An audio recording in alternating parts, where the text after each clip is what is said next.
Welcome to another of the monthly transplant lecture series that seem to be growing in popularity as we discuss various areas of transplantation. Today, fortunately or coincidentally, we're lucky to have Dr. Dean Kim with us in advance of National Kidney Day this week. Dr. Kim is the Surgical Director of Kidney and Pancreas Transplantation at Henry Ford Hospital, and he is also Chief of Transplant Services at Children's Hospital of Michigan. He is Associate Professor of Surgery at Wayne State's School of Medicine and joined Henry Ford's transplant program in 2003, where he specializes in liver, kidney, and pancreas transplantation. Dr. Kim received his medical degree from the Columbia University College of Physicians and Surgeons in New York. He completed his fellowship in multi-organ transplantation surgery at the Mayo Graduate School in Rochester, Minnesota, and completed postgraduate training in general surgery at the Albert Einstein College of Medicine and Montefiore Medical Center in Bronx, New York. Dr. Kim is board certified in general surgery and is also certified by the American Society of Transplant Surgeons. Today, Dr. Kim's discussion with us will be on the topic of continuous quality improvement, lessons learned from the kidney transplant program. And as I pinch hit for Dr. Abeljud, who's off honing his skills, surgical skills somewhere, I invite you to please welcome Dr. Kim.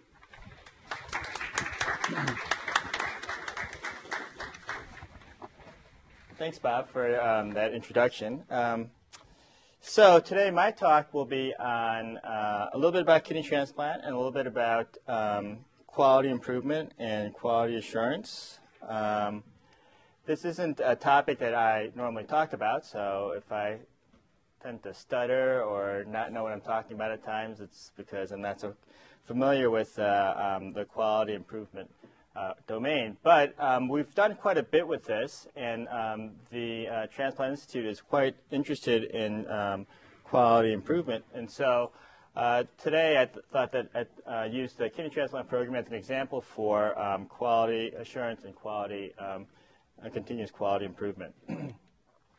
So I was actually doing some homework with my stepson last night, and one of their things during their homework project was to sort of reflect on their homework and to write a little essay as to why they were doing their particular project. So I thought that this would be probably a good time for me to sort of reflect and to see why we're all here to begin with. So these points were from the chairman of medicine, actually, Department of Medicine at the University of Pennsylvania. And he brought up some very interesting points. And I think many of us who are in medicine already know this. And these are our commitments, right? We're committed to professional competence. We're committed to the honesty with patients. We know all about HIPAA and improving access to care, things like that. But the two things that really sort of struck in my mind were the commitment to improving quality of care, as well as the commitment to just distribution of finite resources.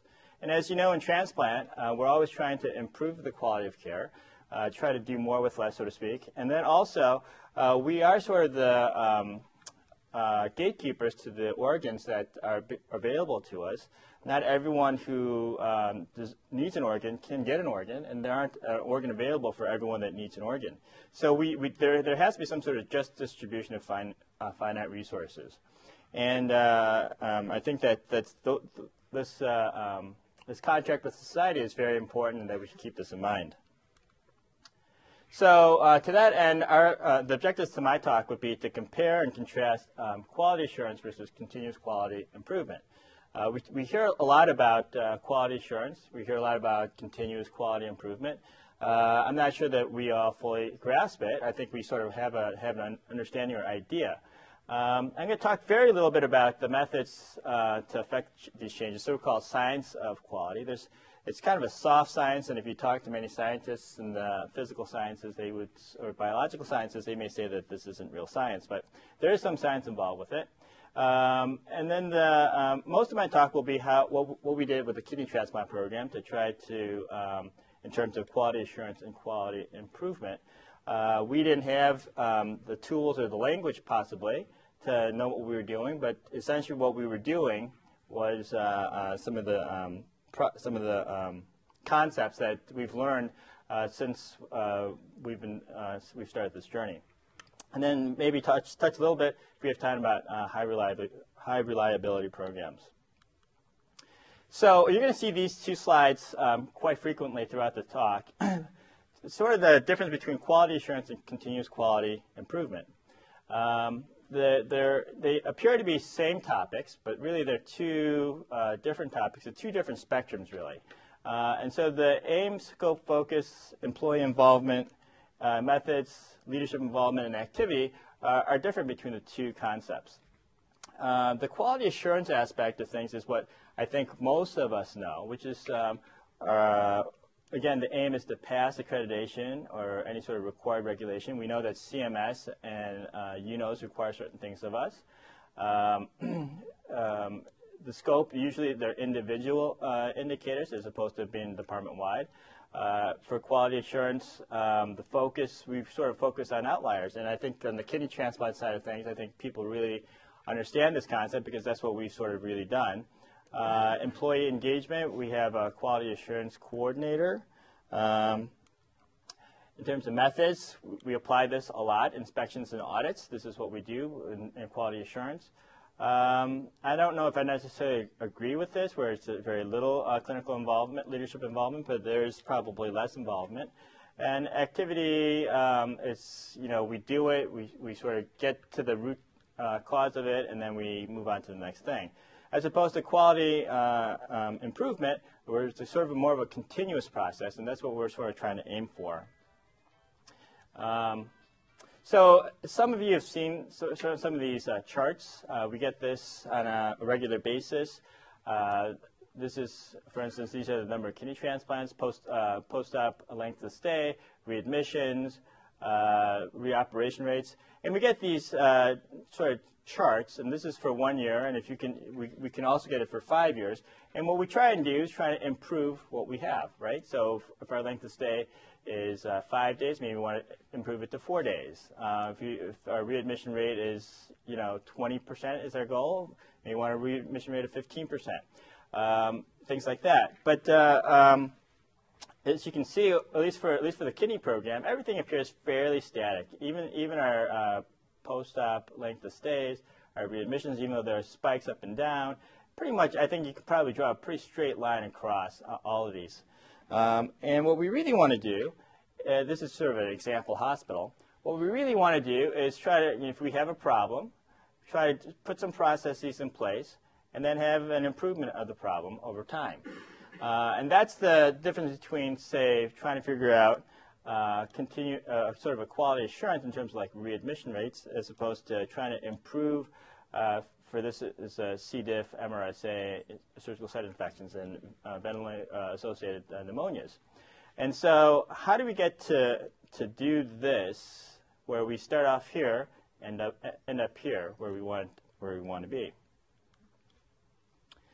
So we spend a lot of time talking about lean, and we talk about concepts of quality assurance, quality improvement, but there's pretty much a gap, I think, between the knowledge or knowing and doing. Like people like to talk about lean, people like to talk about Six Sigma, people like to talk about quality improvement. But people think they know what to do, but they really don't. I mean, we like to talk about it, but I think one of the hard things is getting people involved, engaged, because the leaders might not know what to do. And likewise, talk substitute for action. If we keep on talking about lean, eventually we should become lean, right? And someone's going to do it, maybe not the leaders, but there's also the fear of actually doing a project because you might fail or you might not know the proper terminology and you might look like you don't know what you're doing.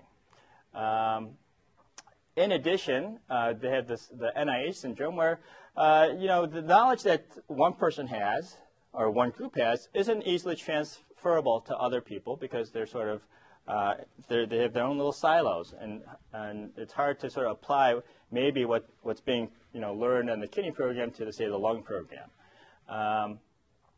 And then a lot of our knowledge is transferred through social interaction. So I might say to Steve that, hey, this is the way we should do things, and Steve and I might have a process, and it works out great. But then 2 years later, I might go to Hassan and say, hey, Hassan, remember that process that Steve and I talked about? And Hassan's going to say, no, we didn't talk about that, right? Because only Steve and I talked about it. And so a lot of knowledge, and there may be good knowledge, is transferred through social interactions and not really put down into any sort of policy, protocol, anything like that.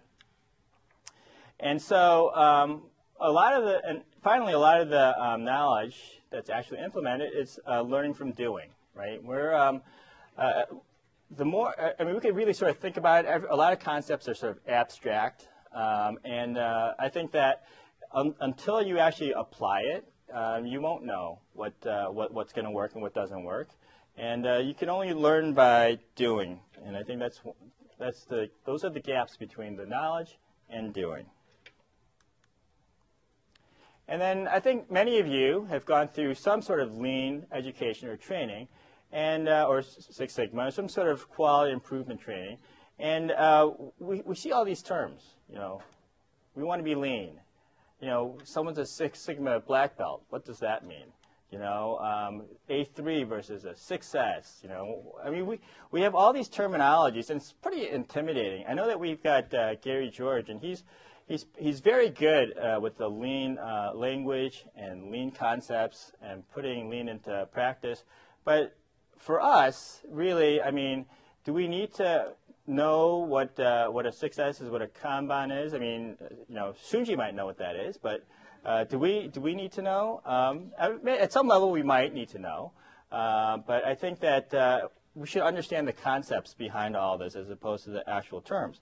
I mean, this is good for categorizing. I think it's important that we do learn it because as you move forward, you need to be able to communicate. You need to have the same language. You need to be able to communicate with each other. And so I think at some level we do need to know that, but I don't think we should get hung up on vocabulary. I like this slide because this sort of shows you some improvement models. And I did talk about Six Sigma, I talked about lean. Basically, this is probably, these are probably pretty similar in terms of what's being tried to be accomplished. You have to define your problem. You have to figure out a way of measuring what's working, what's not working. You have to analyze what does work and what doesn't work, and you set up an improvement process. Pretty much, I think everyone does this, whether it's at work or whether it's at home. I think this whole concept of plan, do, study, and act is probably, it's a pretty commonsensical kind of thing that most people do at home. If you have to go to 3 different places, do you go there to one place, come back home, go to a different place, come back home, or do you go to maybe start at the furthest place and come around? Everyone has a process, right? And that's how, maybe the process that you have may not work for the person next to you, but there is a process involved. And if there is no process, then I think it's more of chaos. And although people can live in chaos, as you probably don't want to live in chaos, I don't know, maybe you might, but I don't. And so, anyways, we use these models for improvement. And hoping that we would streamline our processes, improve how we do work, and also improve how we take care of patients as well as each other. So the majority of my time is going to be spent on using the kidney transplant program as an example for some of these concepts, some of these improvement model concepts. So just as a background, I think most of you know that the kidney transplant program here at the Henry Ford Hospital started in 1968. So it's actually got a pretty long history, and there have been some fairly significant nephrologists who've come through our program here. Dr. Nairns, Dr. Kupin. I think that these people really helped shape nephrology and transplant to a certain degree. And so we do have a pretty strong history in terms of kidney transplant. Now, I started here in 2003, and when I was interviewing with Dr. Abeljude, he was saying that, oh yeah, you should come here because we're going to start a transplant institute. At that point, it was a transplant division with 2 other surgeons and a couple of coordinators, and there's a life share coordinator. But it was kind of a family mom and pop shop kind of thing. We had the nephrologist and hepatologist. It was a big family. I think we all got along well together.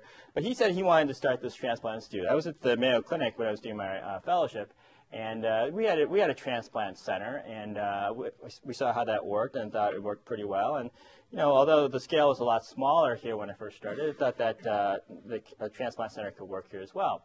So actually, Dr. Abeljude did create the Transplant Institute, surprisingly, and it did start in the fall of 2003.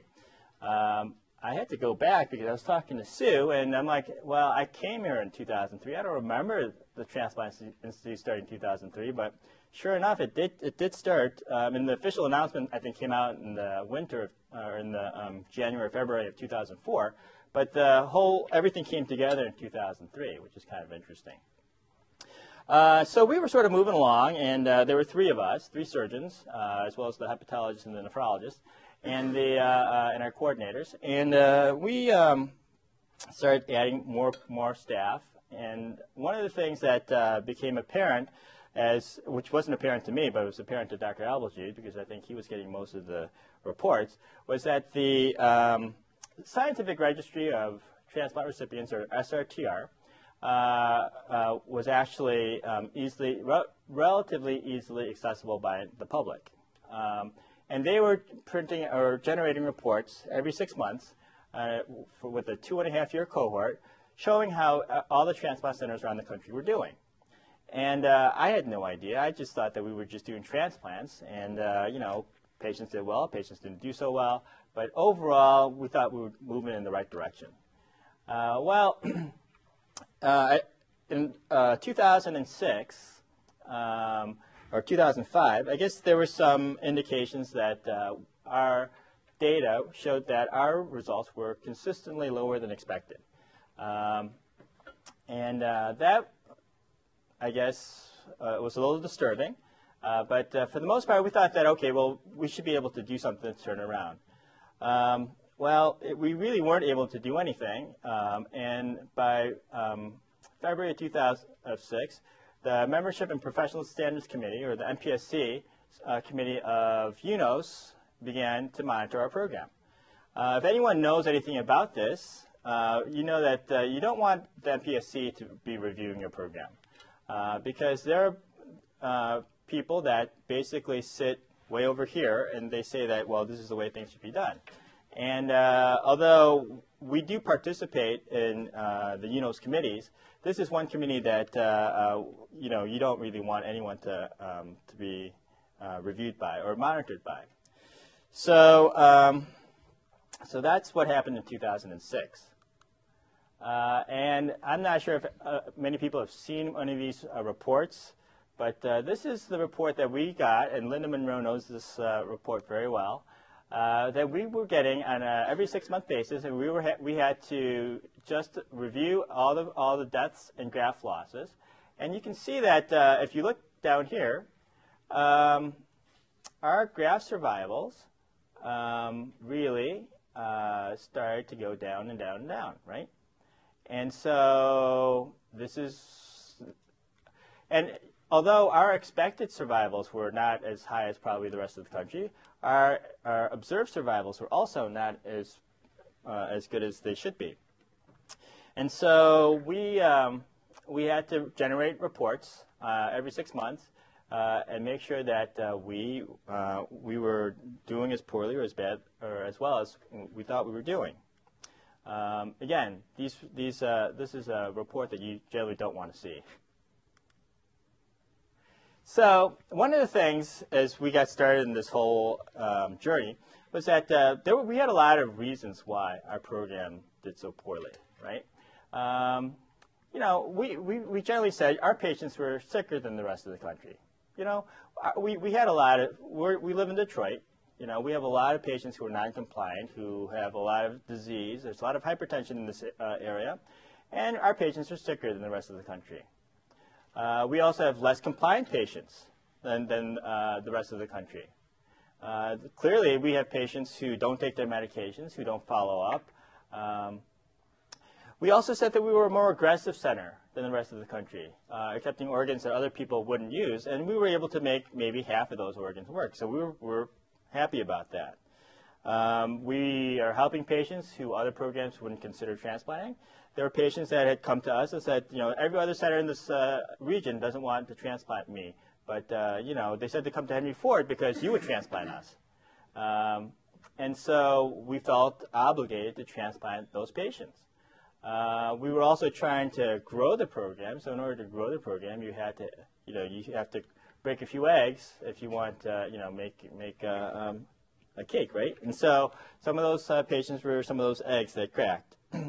And then we also had some new junior surgeons who were coming on board. And some of these adverse events or outcomes, they're expected when you have junior surgeons. Well, so as it turns out, our patients were sicker than the rest of the country because we were transplanting patients who probably we shouldn't have transplanted. And then that goes back to our contract with society. We're trying to allocate a finite resource. If we had the opportunity, we'd try to transplant everyone because all those organs would be available. But we don't have all the organs available. We have to ration those organs to a certain degree. We may have had less compliant cohort of patients, but those are the patients you probably don't want to transplant because those are the patients who won't take care of themselves. And as it turns out, if you get a kidney transplant and then you lose it after a year because you're not compliant, the likelihood that you're going to get another transplant because of how highly sensitized you are is low. And so you've actually disadvantaged that patient, not advantaged that patient. In terms of we're helping patients, other programs wouldn't consider transplanting. Well, maybe we are helping. Maybe the family is really happy that we did transplant their grandmother, who's 85 years old and lived 6 months, and they didn't have to be on dialysis for 6 months. And so that's sort of a philosophical issue. If you had a living donor, would you transplant that patient? Well, I think philosophically we would. I think realistically, I think in terms of resource allocation, again, that's probably not what the government wants us to do. In terms of are we more aggressive, we're a more aggressive center. We've said this a lot. We're a much more aggressive center. We take organs that no one else would take. But the reality is that if you look at the University of Maryland, if you look at the University of Alabama in Birmingham, if you look at all these other programs, they're equally aggressive, and their outcomes were better than ours. They had one-year graft survivals that were greater than 90%. We had one-year graft survivals that were in the 87% range. So we couldn't really use that. That was really just an excuse. And as are these last two, there's no reason why, as you're trying to grow a program, why you should have adverse outcomes. You should continue to have good outcomes while you're growing a program. And just because you have junior surgeons doesn't mean that you should have poor outcomes as well. And so these excuses really, it was okay when we were first initially looking at the program. But as you sort of looked into the programs, looked at other programs around the country, you realize that they weren't reasons. They really were excuses. And so we had to, go back to the drawing board and say, well, why were we doing worse than expected, lower than expected? Again, why is this important? This is the unadjusted one-year graft survival, okay? And you can see that regardless of where you are in the entire country, your one-year graft survival is 92%, 5-year graft survival is 72%, and your 10-year graft survival with non-ECDs was 46%. So the expectation really around the country, so it should be the same here in Detroit as it is in Sacramento, as it is in Gainesville, Florida, is that you should have a one-year survival. If we were to transplant you, you should have a one-year survival that's close to 90%. You should have a 5-year survival that's close to 70%, and a 10-year survival that's close to 50%. And that's the basis, that's the premise by which we operate. That's the reason why transplant centers exist. If we don't have similar data, then there has to be really, really extenuating circumstances. But for the most part, this is the contract that we have with society, and so we need to get to at least the average. And as you can see, back when we were intensely started reviewing the programs back in July of 2006, you can see that our outcomes really continued to plummet. The 2.5-year cohort really doesn't allow you to start improving your program for about 1.5 years. And this was the nadir. But as you can see over time, we put processes into place where our grafts and patient survivals are on par with the national average. So what did we do to try to change our processes or the way we thought about how we perform transplants? So this is when we first started to look at the program. This is really when sort of the dark ages of kidney transplant, I guess. I don't know how many of you went to our QA meeting. We have a actually, it turns out to be every 6-month meeting to review our outcomes, which would predate what will come out on the SRTR. And this is how we look at all of our programs. We have what's present and what's released for both graft and patient survival. And this gives us an indicator as to what the public's going to see, sort of a preview as to what the public's going to see. This is where we started. We said, well, this is what's observed, expected, and these are the parameters that we use to determine whether or not we're going to continue to be monitored by the MPSC. So how do we get from lower than expected survivals to outcomes that are at or above expected? Above is only just a number because statistically we're at expected. But how do we get from point A to point B? It was through a lot of hard work and dedication. And I like this picture because it's Detroit, and this is a lot of hard work. We had a lot of institutional support. There's no question about it. One of the things that we realized as we moved forward was that it wasn't just the fact that our surgeons or nephrologists weren't doing their job, or that our coordinators and support staff weren't doing their job. It was really that we needed more support. We had a fairly large program with a fairly large list.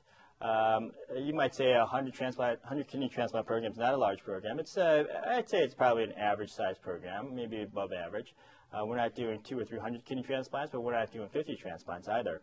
And so you do need to have certain infrastructure. So institutional support was important. I'm not discounting that at all. But it's also through a lot of hard work. So here's our timeline to improvement. Oops. So we began to be monitored by the MPSC in February 2006. There was a change in the leadership beginning in July 2006. Dr. Parasuraman, I'm not sure if a lot of you know who he is, but he was named the medical director, and I was named the surgical director. Pretty closely thereafter, actually, Linda Monroe was named the quality assurance nurse, and she began in August. And so we started to look at the program and see what we could do to try to change outcomes. We did sort of a PDCA. We said, plan, do, check, and act. And so we would put these things into place and see what's going on. Well, it didn't. Although we were doing work and we were probably making some progress, as you saw from the previous chart, our outcomes, our 6-month outcomes continued to go down. And actually, in October 2008, that's when we actually had a peer review by UNOS. That's when actually some of the members of the MPSC came, along with some of the nephrologists and surgeons around the country, and came over to Henry Ford Hospital and said, hey, what can we do to see what's going on with your program so that we can help your program out? So that was pretty helpful. And then pretty similar to this time frame, we also had another change in leadership where Dr. Goggins was named the medical director in 2008. And really, I think that between here and here is really where I think we saw a lot of the changes put into place. I think that, and I'll sort of tell you as to why I think that things changed in that time frame. But I think that around that time is when we hit the rock bottom and we're going to come back up. This, I think, was actually 2009, not 2010. But we had Transplant Institute retreat dedicated to lean processes. We started using lean language. We try to utilize lean in our everyday work. We continue to use lean, but I think a lot of us sort of really do get intimidated by what lean is, and whether it's the verbiage, whether it's actually trying to get started on a project, or starting on a project but then stopping a project and not going forward. And then finally, in July of 2011, all the hard work by the kidney transplant program paid off, and we were released from continuous monitoring, and so freedom.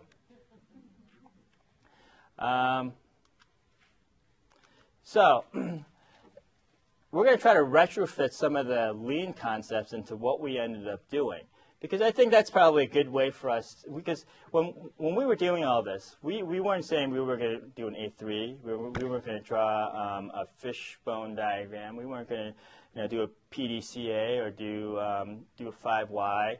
We said, well, we have a problem. We're going to try to fix the problem, and we're going to try to make sure that it's a good process, so that it'll continue to be a good process, and that we wouldn't have to, sort of stop and start. So again, we began monitoring in 2006, but we didn't really have a lean retreat until 2009. So what did we do? Again, this is our chart. We had to start with quality assurance. We can't go to a continuous quality improvement before you actually make sure you have some sort of quality. And so our aim was really to pass accreditation. There were individual indicators, and we tried to look for the outliers. We did problem solving, a lot of the things that you would do with the PDCA. We had a quality assurance nurse. There was a lot of inspections and audits. We continue to do this. I think at the root of all continuous quality improvement, there has to be quality assurance, and so we continue to do this. There was some clinical leadership involvement. I think that the medical director and surgical director were very involved with the quality assurance.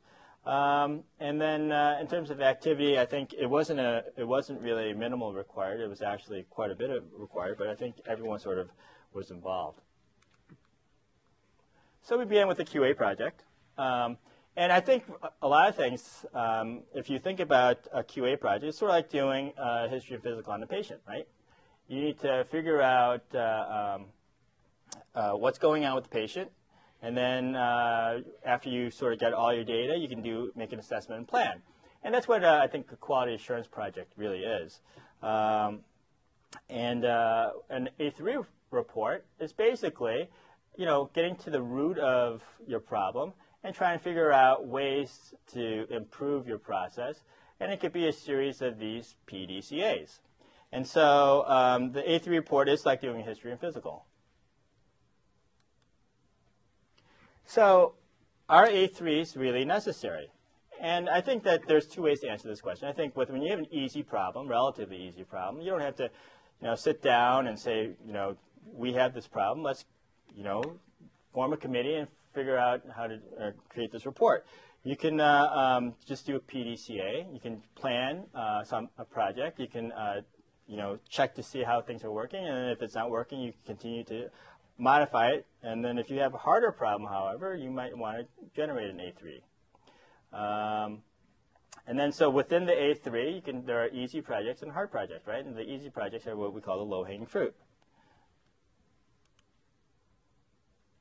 So we did. We started with a plan, do, check, and act, and which became an A3. Now, I don't know what this is, but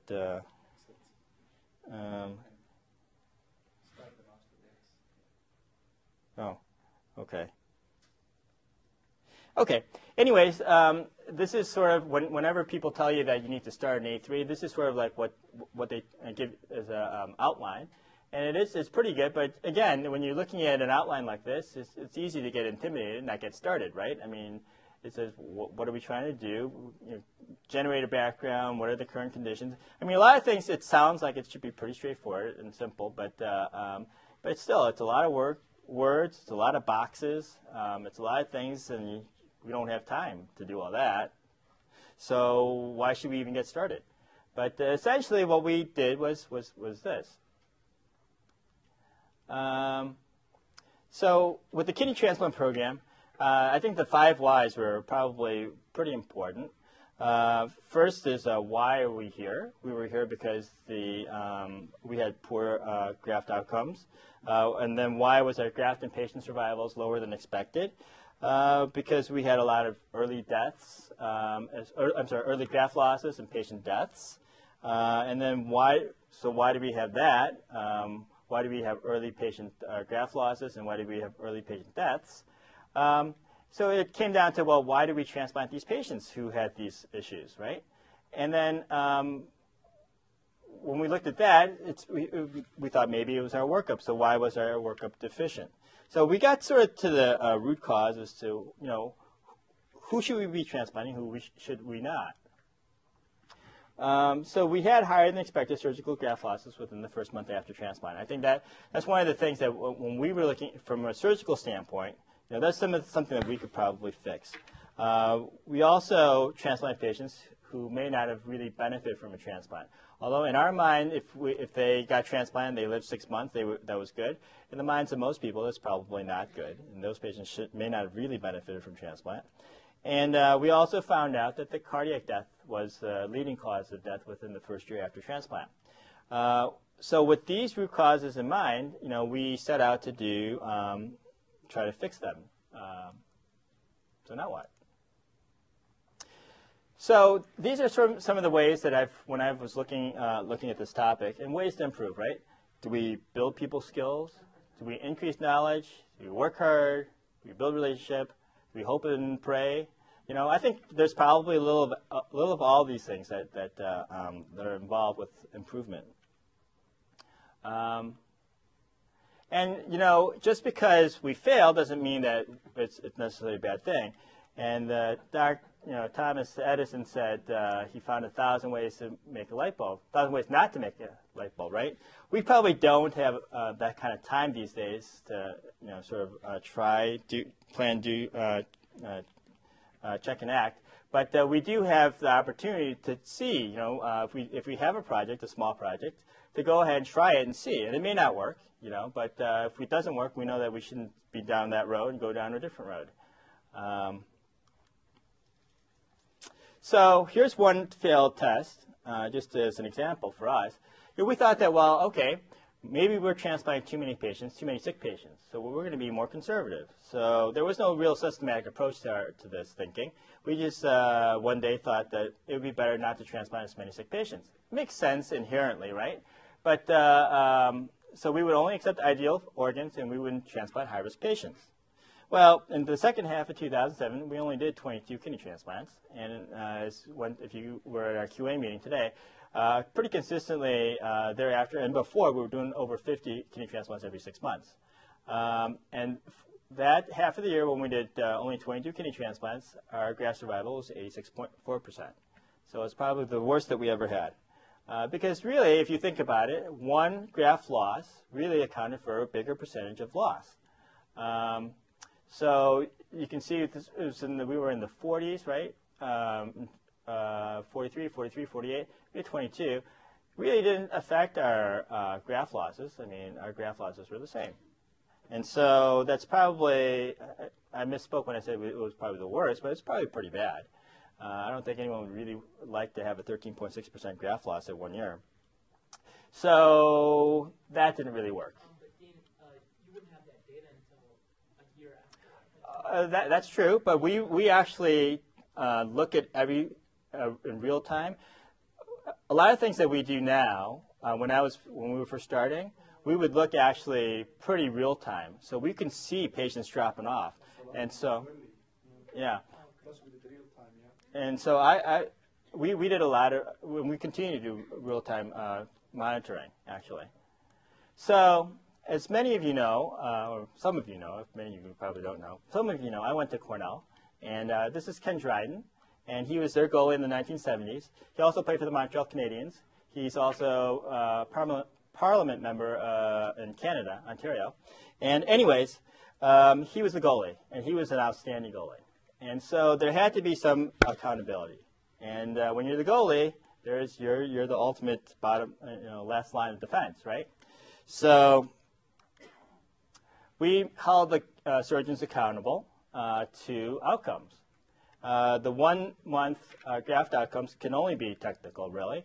There may be some medical issues. Maybe the patient was really sick. Maybe the patient shouldn't have been transplanted. But overall, if a patient lost their graft, it's mostly because of technical reasons. And so we said that each graft loss would be considered a sentinel event where we would review these events together. And then the other thing that we actually did for all surgeons was that after every 10 transplant, we would give some feedback.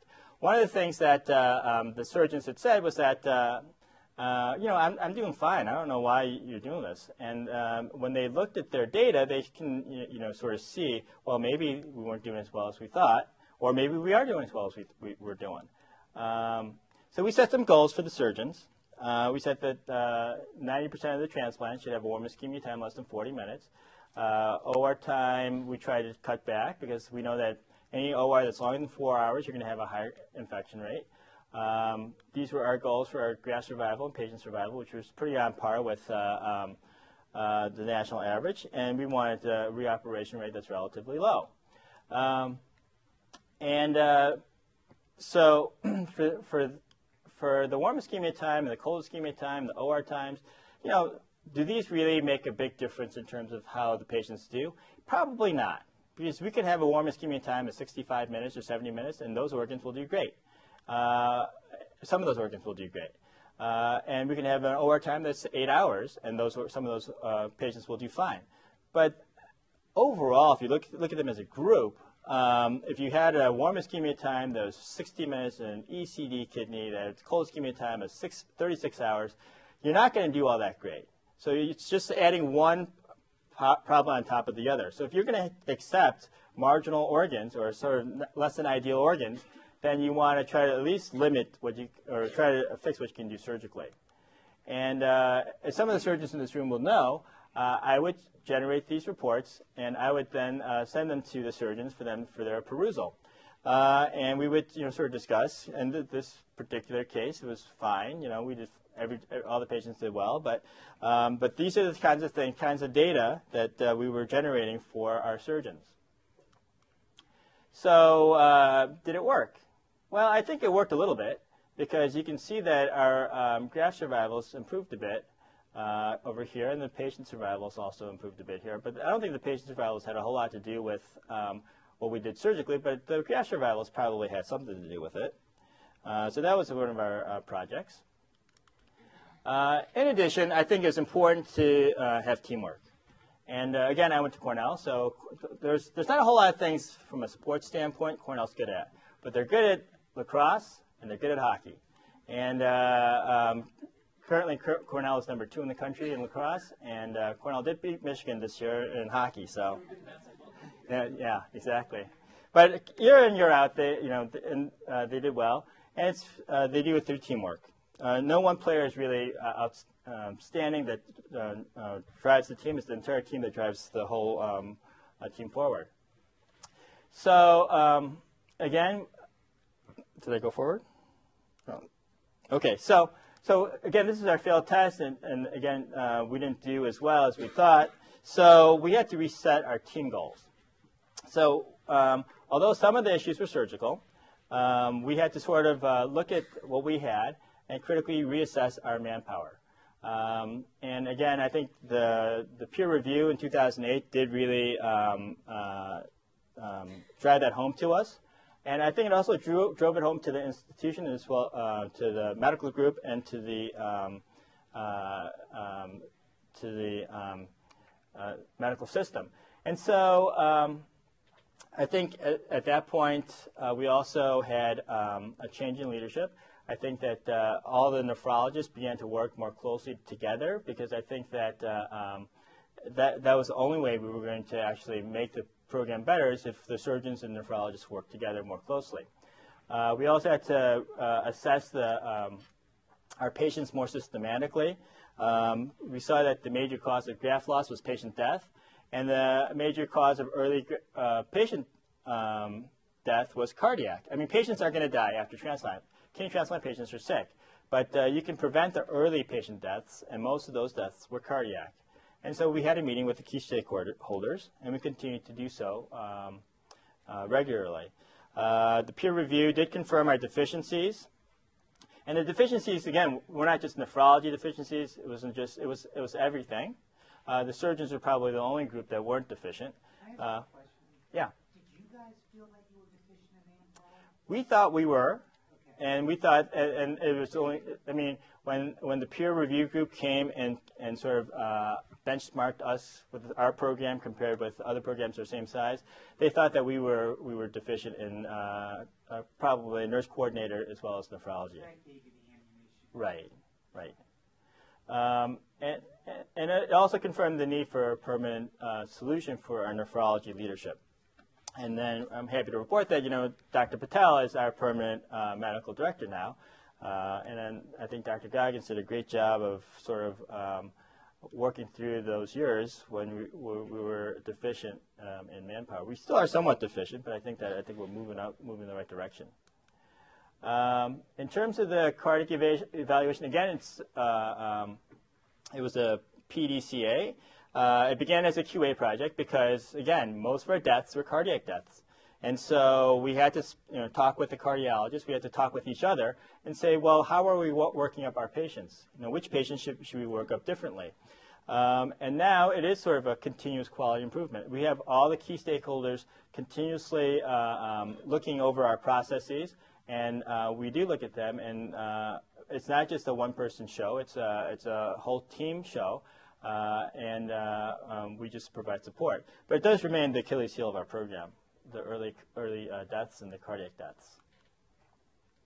So some of the things as I finish up this talk is that it is important to have all the team members involved in the program. You can't just have the surgical director, medical director sort of lead from the top and just say, go and do your job. You have to have all the members sort of be involved. And so we have different people involved with the top 10 review. We have a nephrologist and surgeon leading this. And the nephrologist and surgeon leading this review is different than the nephrologist and surgeon leading this review. We have a living donor team. We have a monthly M&M. We set it so that all the members feel engaged and empowered to participate and know that they're part of the program. Because if you're just doing your job and not part of the program, then it's just another job. But if you're part of a team, then hopefully you'll feel like you want to make the team better because you're part of the team. In terms of monitoring the program, I think that it starts with Linda Monroe, but it does go to our quarterly QAPI reviews. The liver program does this as well. I'm sure the other programs do as well. Is that we do have quarterly QAPI reviews. We benchmark our goals. We see how things are going. If things are moving in the wrong direction, we want to make sure that the entire team is aware that we're moving in the wrong direction so that we can try to move in the correct direction. Whether that's going to help or not, it's hard to say. But if only a few people know, then it's hard to move forward as a group. So if you then look at our current statistics, you can see that our observed one-year graft survival is 94.3%, and if the SRTR was working the way it should be, our one-year graft survival for this reporting period would be 94.6%. And you can see that our expected has gone up, but we're still above our expected. That's a lot different than where we were. Our expected was a lot lower, but we were lower than expected. So we have become probably a little bit more selective as to the patients that we transplant and the organs that we accept, but we still do a good job with the organs and patients that we accept. Likewise, with our patient survival, our observed is 95.7%. That's reported in the SRTR right now if you go to their website. And if the SRTR was updated, it would be 96.8%. And again, our expected is 96.7%. So we're sort of doing what we are expected. And these observed to expected and observed over expected, which are some of the data points that the SRTR uses to judge programs, we are within their parameters. And so we've really done a pretty good job, I think, of turning this program around. It wasn't an easy process, and there was a lot of moving parts. So we still struggle with the process, but I think it is sort of a continuous process.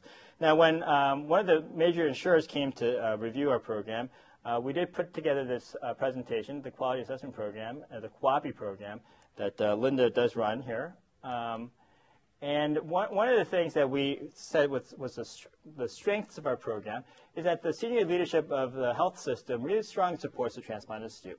I don't think that if the system leadership didn't support the Transplant Institute, I don't think that a lot of the things that we wanted to get accomplished would have gotten accomplished. I don't think a lot of the collaborations that we had would have been done, and I think that we would continue to struggle a bit. We do have support from the system and then also the Office of Corporate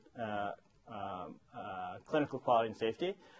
We share processes. We are in the process of getting a SharePoint site together so that anything that we've learned from one program we can share with the rest of the programs.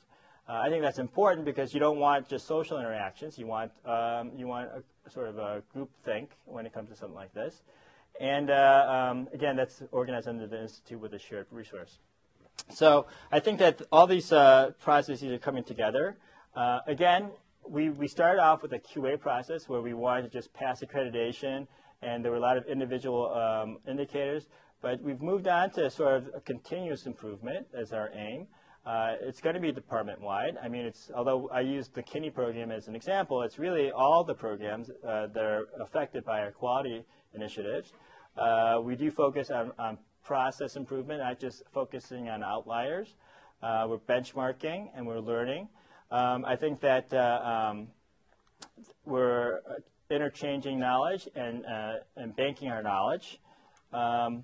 And we do this part about the scientific process improvement. We sort of are gaining an understanding of the lean concepts and lean language. We may not call it an A3. We may not call it value stream mapping, but that's what we're doing.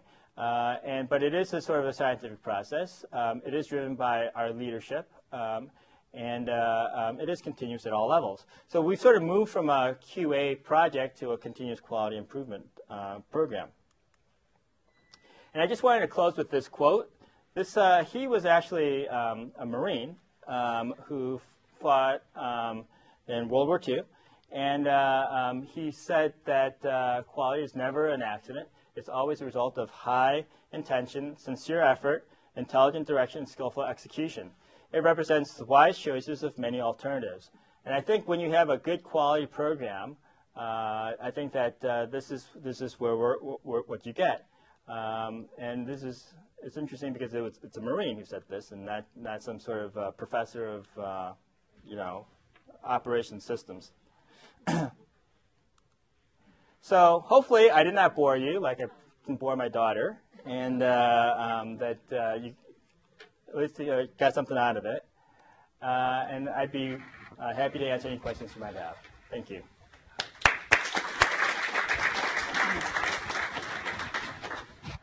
Thank you, Dean.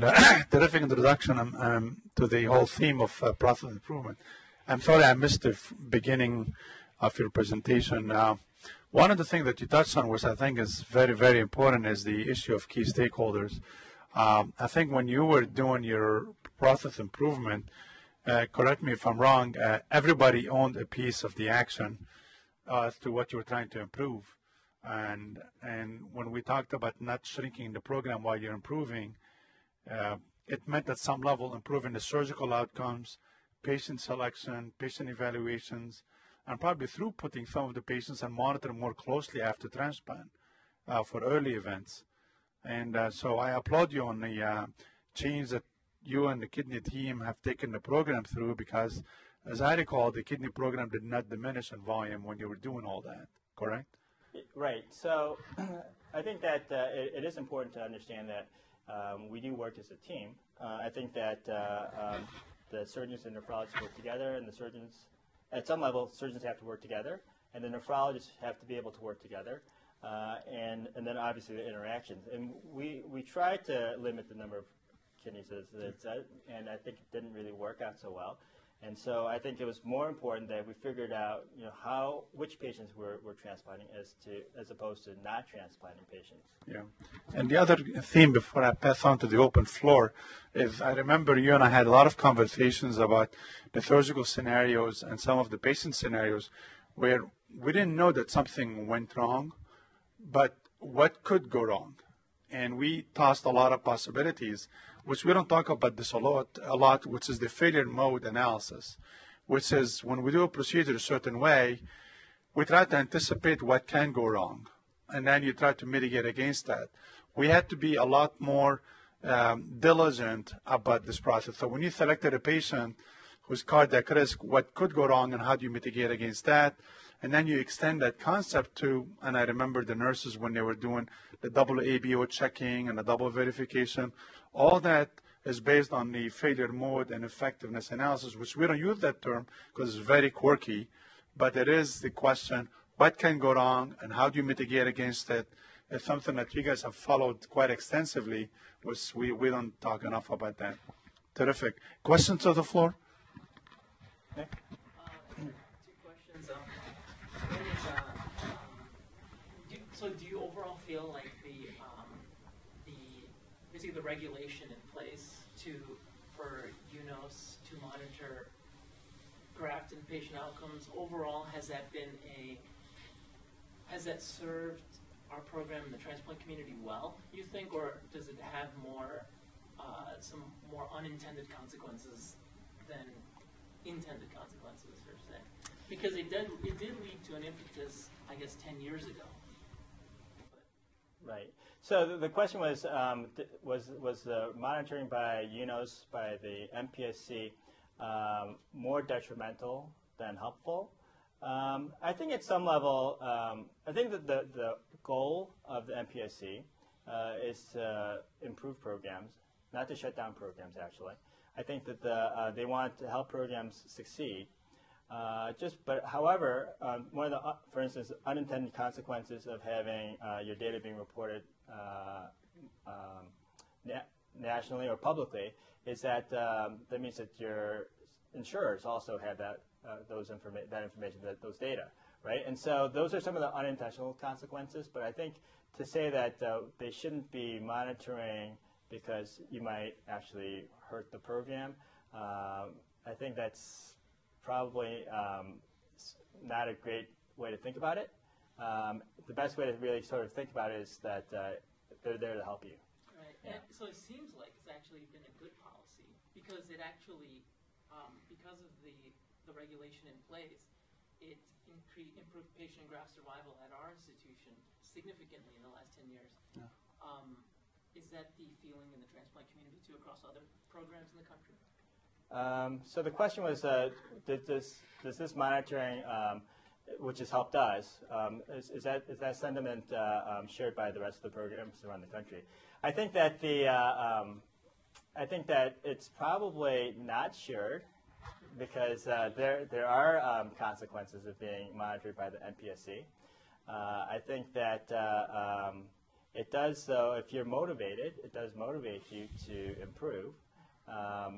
And some institutions, they may not get, some programs, they may not get institutional support. And that's where the institution has to try to figure out, well, are we going to move forward in this program? Or are we going to let it not do transplants anymore? Because, it comes down to resources, right? Right, thank you. And then the last question is just specifically regarding the kidney transplant. I think you mentioned that staffing might still be low. Like, specifically, where do you think that more staffing is needed? Well, I think that when we looked at our model and our interest in, I guess the question, I'm not sure if everyone heard, the question was if I had mentioned that our staffing model might still show a deficiency in probably the nephrology staff, and do I feel that that's true? And from my perspective, I think that we're interested in growing the programs more. I think that we have a good program. I think our patients benefit from being transplanted at our program. And so in order to take care of those patients, we follow a lot of patients in the post side. We manage a lot of patients on the pre side. We have a certain number of coordinators who do a lot of work, but they also need guidance. We also see patients in satellite clinics around the state. And so in order for us to maintain our program and to maintain our quality, I think we're probably one nephrologist short, but again, it's hard for me to say for certain. Yeah, I'm going to weigh in on a couple of issues here because I think it's timely. Regarding Manpower, every program by program is different, and I appreciated quite a bit the feedback I got from the peer group when they came. Part of their comments goes back to benchmarking, and part with supportive for the plight of the staff who want to improve on the program. And I think that this kind of advice is always tainted with subjectivity, although we wanted the staff, and I use that information, because what we don't have is their understanding of our dynamics. Maybe I needed more staff, not less staff. Maybe I needed less staff. These metrics that we try to arrive at Manpower needs, we are not very good at arriving at because we don't have very solid metrics and analytics. And then the other thing is that our processes are not always ironed out. You know, whether it is your time being wasted waiting for something, or patients waiting in the room, or the labs being done a certain way, or the use of mid-level providers. So, so I think that's why when we were trying to do lean learning and process improvement, we wanted to make sure that everybody from the MAs all the way to the physician leaders have a grasp of process improvement and workflow and operations, so that when they come and say this is not working, before we say we need more help and we'll run into each other and duplicate our work, we improve on the process until we say, you know what, I've really maxed out here, this is what I need, and then you come up with a methodology of arriving at your Manpower. The other thing is, one of the things sitting on the MPSC kind of opened my eyes is the difference between regulatory observation and what the peers are doing in those committees. And what I find is that most peers, I wouldn't say all of them, mostly from experience, are well-intended. And when we look at programs that have fouled up, they just don't have good process improvement. And then one time, you know, when I was reading one of these books that I feel, you know, bad about sharing, but I'm going to share with many people, is that it drew the comparison of you shopping for a car through Consumer Reports online and not having to go to the store, and how much you get to know about the performance of this vehicle, its risk factors of this vehicle, the rollover risk, and so on and so forth.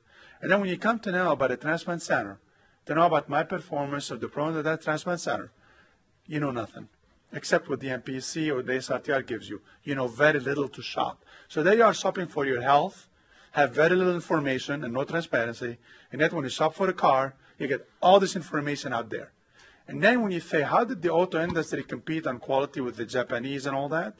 There is innumerable activities done in terms of teaching all the employees from the ground up and all the leaders on process improvement. And then when you come to medicine, it's such a foreign thing.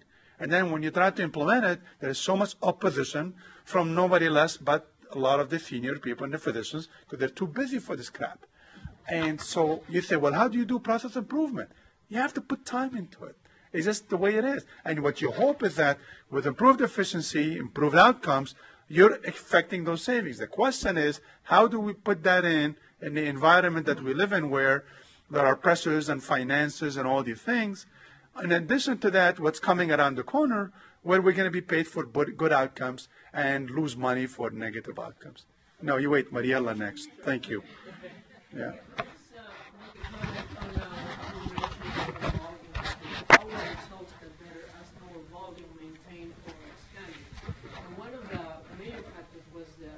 Outside our borders, because outreaching and trying to compete or get referrals from outside our need, which was 10, 15 years ago, 90% was greenfield dialysis units. Those are our only patients that we have, and now is 60 or 66%, 2/3 of our patients come from outreaching, and I think that actually made a big impact because our volume increased with probably better quality patients, so we could be more selective.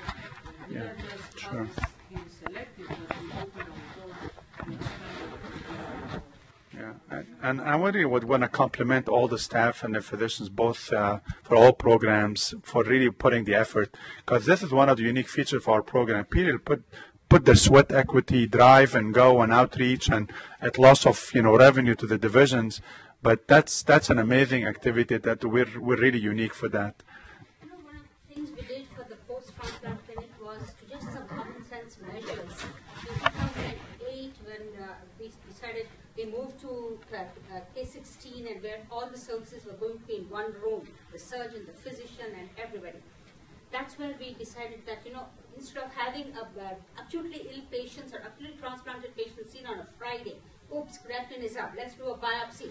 Saturday, Sunday has gone by, okay, hit them with steroids. On Monday, we do a biopsy, not knowing what we were doing. We decided to, common sense measures. Monday, Thursday, new patients. Tuesdays, Wednesdays, old patients. And so everybody is now attuned to taking care of it. By Friday, there should be a biopsy and treatment plan. Things like that for pre-transplant.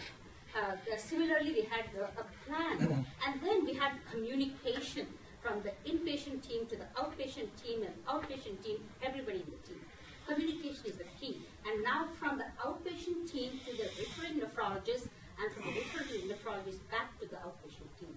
It's so important to keep the maintenance of our 1 and 3 year practice. And the transitions of care. I agree fully. It's interesting. Pay for performance is coming about in the next 5-10 years more and more. I mean, Less than that, essentially, yeah. this was a pay for performance 10 years ago that UNOS enacted because they tied quality to livelihood. And that stirred the continuous quality improvement on those measures, which I think inherently everybody wants to do, but it's not in the culture, so to speak, necessarily, unless it's Probably, top down as it was. Probably indirectly it is in the culture. I think all transplant professionals want to have good outcomes. But I think what was not in the culture is, number one, the level of knowledge and tooling to understand process improvement. I can't expect nurse coordinators to figure out how to improve on process X and process Y without giving them the time to learn how the tools work, how to think about it systematically, be empowered by their physicians or their managers to act in a certain capacity with a little bit of micro autonomy for certain things, sharing the knowledge with others and building teams. So all that business, which we are educating people on process improvement all the time and lean improvements and methods, but these are all tools. Ultimately, we just have to do it. The second piece, I think the transplant community was a leader, them and thoracic surgery in the United States, on outcomes and process improvement with this. But we're going to fall behind very quickly if we don't tie this now to how we control costs and expenses and play I will do more with less, and I'm going to do these patients and have the good outcomes. And I think that's going to require everybody to be on the same alignment. So as an institute, for example, for us, that means Dean as a surgeon, me as a surgeon, the manager, the nephrologist, the hepatologist, and the nurses have all to be made accountable to the same targets. Which in institutions where you're accountable for RVUs, and the whole country is like that, it's very tricky to do that. But I think that's the next wave for us. Yeah. Any other questions first? Yes. What's our goal? Like the actual compared to what's expected. Do you ever want to be like?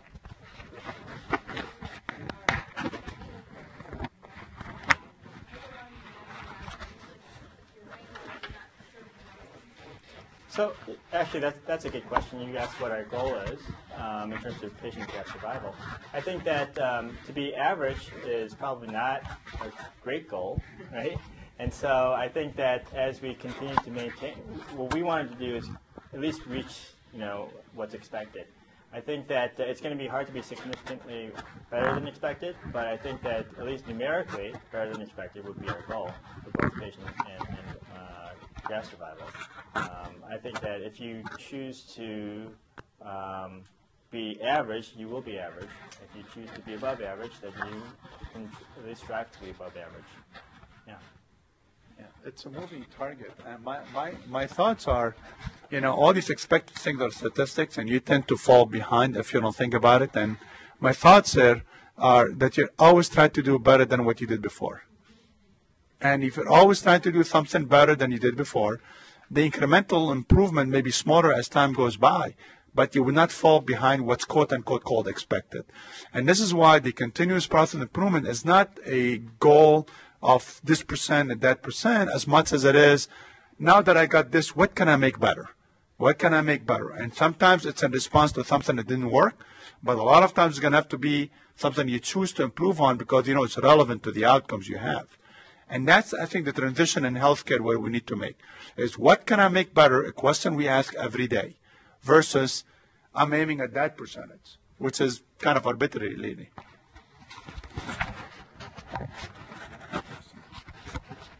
Any more questions? Okay, well, Thank you. Thanks Thank a you. lot.